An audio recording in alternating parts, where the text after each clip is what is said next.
ಮಾರ್ಗಶಿರ ಮಾಸದಲ್ಲಿ ಬರುವಂತಹ ಪಂಚಷಷ್ಠಿ ತುಂಬಾನೇ ವಿಶೇಷವಾದದ್ದು. ಇದನ್ನು ಸುಬ್ರಹ್ಮಣ್ಯ ಷಷ್ಠಿ ಅಂತ ಕರೆಯಲಾಗುತ್ತದೆ. ಈ ಬಾರಿ ಡಿಸೆಂಬರ್ 18 ಸೋಮವಾರದಂದು ಸುಬ್ರಹ್ಮಣ್ಯ ಷಷ್ಠಿ ಬಂದಿದೆ. ಸರ್ಪದೋಷ ಇರುವವರು ಸಂತಾನ ಭಾಗ್ಯಕ್ಕಾಗಿ, ಮಕ್ಕಳಿಗೆ ಆರೋಗ್ಯದ ಸಮಸ್ಯೆ ಇದ್ದರೆ, ಜೊತೆಗೆ ಮಕ್ಕಳಿಗೆ ಕಿವಿ ಸೋರುತ್ತಾ ಇದ್ದರೆ ಸುಬ್ರಹ್ಮಣ್ಯ ಷಷ್ಠಿ ದಿನ ಸುಬ್ರಹ್ಮಣ್ಯ ಸ್ವಾಮಿ ಪೂಜೆ ಮಾಡಿದರೆ ಎಲ್ಲಾ ಕಷ್ಟಗಳು, ಸಮಸ್ಯೆಗಳು ದೂರವಾಗುತ್ತದೆ. ಸುಬ್ರಹ್ಮಣ್ಯ ಷಷ್ಠಿ ದಿನ ಪೂಜೆ ಮಾಡುವವರು ದಿನಪೂರ್ತಿ ಉಪವಾಸವಿರಬೇಕು.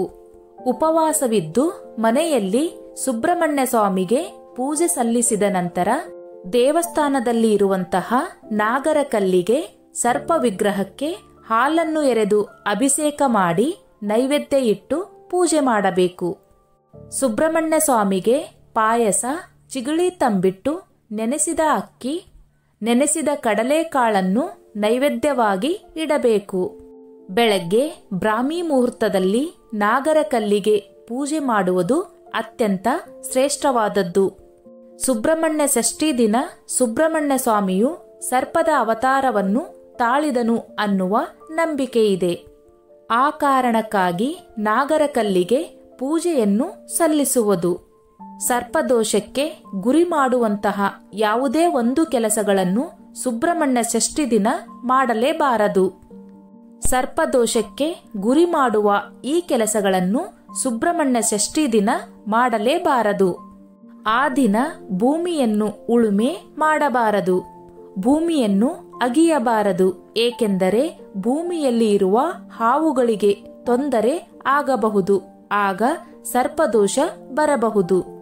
ಮರಗಳನ್ನು ಕತ್ತರಿಸಬಾರದು, ಹುಲ್ಲನ್ನು ಕೀಳಬಾರದು, ಎಲೆಗಳನ್ನು ಕೀಳಬಾರದು. ಏಕೆಂದರೆ ಮರಗಳಲ್ಲಿ ಹುಲ್ಲುಗಳ ನಡುವೆ ಹಾವುಗಳು ಇರುವ ಸಾಧ್ಯತೆ ಇರುತ್ತದೆ. ಇದರಿಂದ ಕೂಡ ಸರ್ಪದೋಷ ಬರುತ್ತದೆ. ಸುಬ್ರಹ್ಮಣ್ಯ ಷಷ್ಠಿ ದಿನ ಮನೆಯಲ್ಲಿ ಕಬ್ಬಿಣದ ಪಾತ್ರೆಯಲ್ಲಿ ಅಡುಗೆಯನ್ನು ಮಾಡಬಾರದು. ಪೂಜೆಗೆ ಮತ್ತು ನಿಮಗೆ ಬೇಯಿಸಿದ ಅಡುಗೆಯನ್ನೇ ಮಾಡಬೇಕು. ನೀವು ಕೂಡ ಆ ದಿನ ಕರಿದಿರುವ, ಹುರಿದಿರುವ ಆಹಾರವನ್ನು ತಿನ್ನಬಾರದು. ಯಾವುದೇ ಅಡುಗೆಗೂ ಸಹ ಆ ದಿನ ಒಗ್ಗರಣೆಯನ್ನು ಹಾಕಬಾರದು. ನಾಗರ ಕಲ್ಲಿಗೆ ಅಭಿಷೇಕ ಮಾಡಲು ಹಸಿ ಹಾಲನ್ನೇ, ಶುದ್ಧವಾದ ಹಾಲನ್ನೇ ಉಪಯೋಗಿಸಬೇಕು. ಎಂಜಲು ಮಾಡಿರುವ, ಬಿಸಿ ಮಾಡಿರುವ ಹಾಲನ್ನು ಬಳಸಬಾರದು.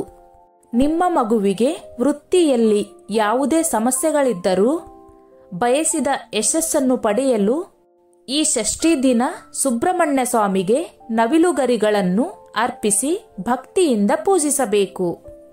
ಸುಬ್ರಹ್ಮಣ್ಯ ಷಷ್ಠಿ ದಿನದಂದು ಉಪವಾಸ, ವ್ರತ ಮಾಡಿ ಪೂಜೆ ಮಾಡುವುದರಿಂದ ಸಂತಾನ ಭಾಗ್ಯ ಲಭಿಸುವುದು. ಅಲ್ಲದೆ ಜಾತಕ ದೋಷ, ಶತ್ರು ಸಂಬಂಧಿತ ಸಮಸ್ಯೆಗಳಿಂದ ಮುಕ್ತರಾಗಲು ಚಂಪಾಷಷ್ಠಿಯ ಆಚರಣೆ ಮಹತ್ವವಾಗಿದೆ. ಕಂಕಣ ಭಾಗ್ಯ ಕೂಡಿ ಬರುತ್ತಿಲ್ಲ, ಮಕ್ಕಳಾಗುತ್ತಿಲ್ಲ, ಉದ್ಯೋಗದಲ್ಲಿ, ವ್ಯಾಪಾರದಲ್ಲಿ ಅಭಿವೃದ್ಧಿ ಆಗುತ್ತಿಲ್ಲ, ತುಂಬಾನೇ ಕಷ್ಟಗಳು ಬರುತ್ತಿವೆ ಅಂದರೆ ಸರ್ಪದೋಷ ಕೂಡ ಒಂದು ಕಾರಣ. ಈ ಸರ್ಪದೋಷ ನಿವಾರಣೆಗಾಗಿ ಸುಬ್ರಹ್ಮಣ್ಯ ಷಷ್ಠಿ ದಿನ ಸುಬ್ರಹ್ಮಣ್ಯ ಸ್ವಾಮಿಯ ದೇವಸ್ಥಾನಕ್ಕೆ ಹೋಗಿ ಆಶ್ಲೇಷ ಬಲಿ ಪೂಜೆ ಮಾಡಿದರೆ ಸರ್ಪದೋಷ ಕಳೆಯುತ್ತದೆ. ಆಶ್ಲೇಷ ಬಲಿ, ಸರ್ಪ ಸಂಸ್ಕಾರ, ಇನ್ನಿತರ ನಾಗದೇವರಿಗೆ ಸಂಬಂಧಪಟ್ಟ ಪೂಜೆಗಳನ್ನು ಸುಬ್ರಹ್ಮಣ್ಯ ಸ್ವಾಮಿಯ ಕ್ಷೇತ್ರವಾದ ಕುಕ್ಕೆ ಸುಬ್ರಹ್ಮಣ್ಯ ದೇವಸ್ಥಾನದಲ್ಲಿಯೇ ವಿಧಿವಿಧಾನಗಳಿಂದ ಮಾಡಿಸಿದರೆ ಉತ್ತಮ ಫಲ ಪ್ರಾಪ್ತಿಯಾಗುತ್ತದೆ. ಸ್ನೇಹಿತರೆ, ಈ ನನ್ನ ಮಾಹಿತಿ ನಿಮಗೆ ಇಷ್ಟವಾಗಿದ್ದಲ್ಲಿ ದಯವಿಟ್ಟು ಶೇರ್ ಮಾಡಿ, ಲೈಕ್ ಮಾಡಿ ಮತ್ತು ಸಬ್ಸ್ಕ್ರೈಬ್ ಮಾಡಿ.